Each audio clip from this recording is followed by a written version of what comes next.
Ciao a tutti, benvenuti o bentornati sul mio canale. Io sono Luca e oggi vi volevo portare il frutto della mia pre-release che ho fatto sabato. Come sapete ho fatto una piccola guida sulla pre-release, quindi su come costruire il mazzo e come comportarsi sulla pre-release, e oggi volevo andare a mostrarvi appunto l'applicazione di queste regole. Prima di cominciare vi ricordo e vi invito a iscrivervi al mio canale, attivare la campanella delle notifiche per restare sempre aggiornati sui miei ultimi video, mettere un bel mi piace e commentare con quello che è successo se avete fatto le vostre pre-release, quindi cosa avete sbustato, cosa avete pullato e come è andata. Partiamo ora con la costruzione del mazzo e andiamo a vedere cosa ho fatto. Partiamo dai counter 2000, quindi come potete vedere alla fine io ho messo tutti i counter 2000, sono tutte carte che non hanno avuto un'utilità nel gioco perché non hanno avuto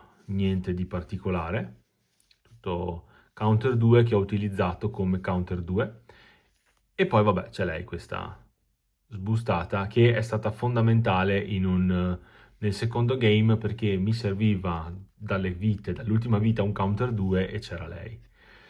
Diciamo che queste carte le ho prevalentemente usate come counter 2, non le ho mai giocate come neanche lui come blocker, che questo potrebbe essere inserito nel reparto blocker, però ci vogliono due don sotto.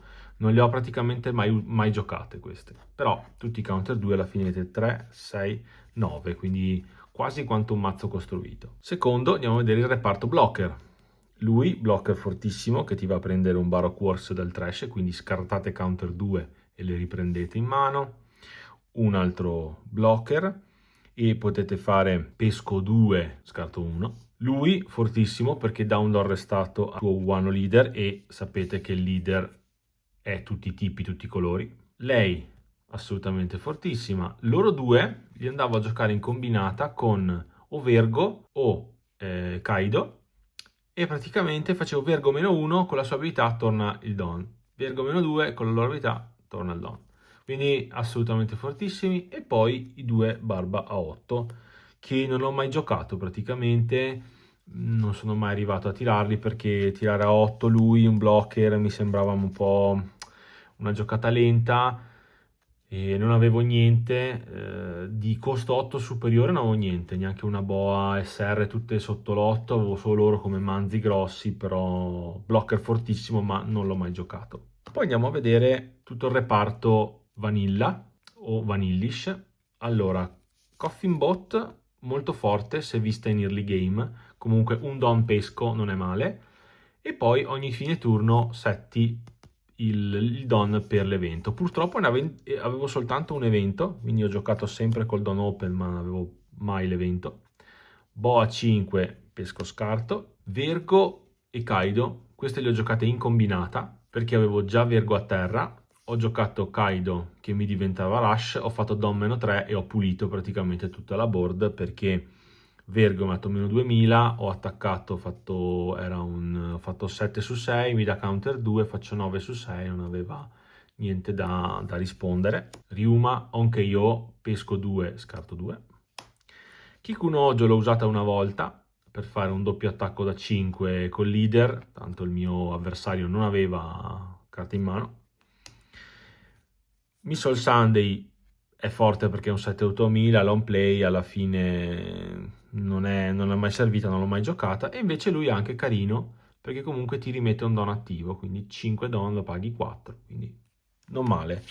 Diciamo che le carte, le SR che ho trovato, quindi la All Sunday e la Kikunojo, non le ho mai utilizzate, a parte la Kiku una volta. E poi andiamo tutto il resto del mazzo, quindi abbiamo Pika, mai utilizzata, solo come counter, Kinemon, anche questo non l'ho usato, Laugi neanche, Fisher Tiger l'ho usato una volta per pescare, lei con la scritta Release Event, e Bonkurei, anche questo forte sì, ma non l'ho mai visto, Double Finger usata per counterare, lui molto forte, devo dire che parti anche lui, se fai a turno 2, parti secondo, fai drop a 1 e Coffin Bot non è male, questa dà un do arrestato praticamente tutti i turni, e mi hanno fatto tra virgolette vincere le partite, perché tra questo e il blocker da 3 ci piegavano, volevano continuamente distruggerli, quindi erano come una calamita e le mie vite venivano lasciate stare. Rayleigh, carta sbroccata fortissima. Character Rusher. Perona l'ho usata una volta e devo dire che in campo avevo sempre le stesse carte, cioè ho fatto partite in cui avevo sempre il blocker viola, Kaido, insomma, quindi ha girato anche bene. Diamante, giocato una volta e basta. Quindi questo è il core del mazzo. Poi se noi lo mettiamo in curva vedete che ci sono tanti 5, 4, 3, 6, 4, 4, 5, 1, 6, 7, 4, 7. Quindi vedete che a parte i primi turni, poi io posso sviluppare tanti pezzi, quindi ho tante giocate. Soprattutto posso anche sviluppare più pezzi, perché tipo a 6 don posso fare 4, 2 open, oppure posso fare 5, 1 open. A 8 don non è detto che posso fare lui, posso fare tipo 5 più 3, quindi col blocker, potevo fare il rusher a 7. Quindi le giocate sono tante. Poi sulla pagina Instagram, che vi consiglio di andare a visitare, metterò tutti i vari matchup come sono andati. Diciamo che l'unico che ho sofferto è stato il terzo, perché gli altri due comunque sono stati abbastanza easy, a parte forse il secondo quello diciamo l'ho un po' portato a casa di 1000 di counter, perché appunto se non vedevo il counter 2 dalle vite ero abbastanza messo male, perché la board era pareggiata, cioè io avevo 5 pezzi con 2 blocker. L'Oppo ha tentato chiusura con la Nami, mi tappa i 2 blocker e poi aveva tipo 3 attacchi. E non avevo calcolato, diciamo che avevo calcolato io avevo una vita, 2 blocker, lui ha 3 attacchi, quindi ho pensato un attacco riuscirò a pararlo, un rusher riuscirò a pararlo. E per fortuna dall'ultima vita prendo counter 2 perché avevo solo counter 1000 in mano, mi svuoto la mano e lui resta con l'ultimo attacco 5 leader e io per fortuna avevo ancora un 1000 d'avanzo, se no poi avevo 2 bianche, quindi l'ho portata a casa così. Questo è il core del mazzo. Fatemi sapere se vi siete trovati bene con la mia guida, se l'avete vista, se vi torna come ho ideato il mazzo. Il resto del pool sono carte che non si intrecciavano tra di loro, nel senso che carte anche magari inutili, carte bianche, ho cercato di usare la maggior parte della guida. Vi voglio far vedere anche il resto del pool che ho pullato. Come vedete sono counter non 2000. Lei non l'ho alla fine l'ho inserita, non l'ho inserita anche se poteva andare a essere messa, ma non ho voluto inserirla perché ormai il tempo era scaduto per fare il mazzo, quindi ho detto ormai ho lasciata così. Vediamo questa. Ecco, forse Monet non ci stava male, sicuro questa poteva essere messa. Poi abbiamo dell'Inger costo 1, però è un KO e non ha senso giocarla. Capone, Salamander anche non avevo di che modo. Beppo 2-2000, 5-6000, anche qui però devi avere 3 Foxy Pirate, quindi non ha senso andare a giocarla.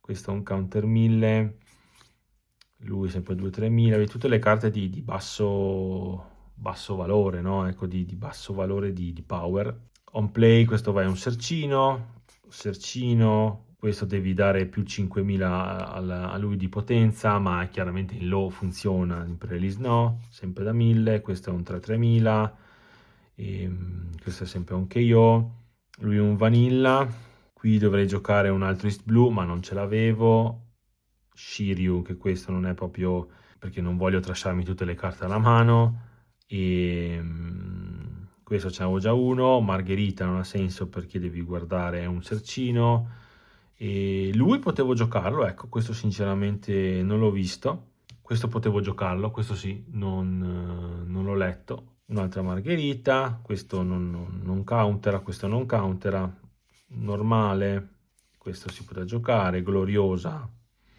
per andare a mettere un trigger sì, questo è un sercino, leader, questo è un legato a Sanji, quindi sì, potevo giocarlo, ma devo trasciare una carta alla mano, questo non serve, questo non countera, e poi torniamo a loro. Ecco, questo è il pool generale, diciamo che l'unica modifica potevo mettere magari uno di questi e togliere un bianco, magari togliere una carta che non mi piaceva, che avrei probabilmente tolto o la Kiku o la Off Sunday, una delle due, perché comunque averla in mano così diventava pesante, mentre due Don Open ti tieni aperto per questo, fai da -1, un leader o un card prende più 2000 e poi prende 2000 per tutto il turno, no? Quindi ti porti il leader a 7 e non è assolutamente male, ecco, come cosa. Quindi vedete che anche dopo a freddo si poteva fare meglio, ma più di così probabilmente non si poteva. Ho visto dei deck anche molto forti in pre-release con la combo Kaido King, dove ti fa rampare di 2, poi ti gioca lui, insomma, e poi sono irremovibili perché continui a fare da -1, e molto forte, davvero molto forte. Comunque la presa è andata bene e sono molto contento anche della sbustata della Special, che diciamo è davvero bellissima, un artwork stupendo. A proposito di unboxing, se vi siete persi il video in cui apro un box di OP14, ve lo metto qui, così potete andare a rivedervelo, in cui vi faccio vedere che pool abbiamo trovato. Quindi questo è il quanto. È stata una pre-release molto combattuta, molto bella. Peccato ne fanno solo 2, se no potevo farne anche di più, però avevo altri impegni. Siamo arrivati alla conclusione di questo video. Io vi ringrazio, vi ricordo di mettere un bel mi piace se vi è piaciuto il contenuto, vi ringrazio per tutto il supporto che mi state dando. Ci vedremo prossimamente con i gameplay, probabilmente voglio portare sicuramente Boa, che è il mazzo che poi andrò a testare, voglio vedere Imu se ancora si testa come top deck, ma poi soprattutto voglio provare Kaido perché mi sa davvero di immortalità e è un mazzo, è il primo mazzo che avevo visto giocare quando proprio ho cominciato dal negoziante, ce l'aveva. Sono curioso davvero di provarlo. Quindi io vi ringrazio e ci vediamo alla prossima. Ciao ciao!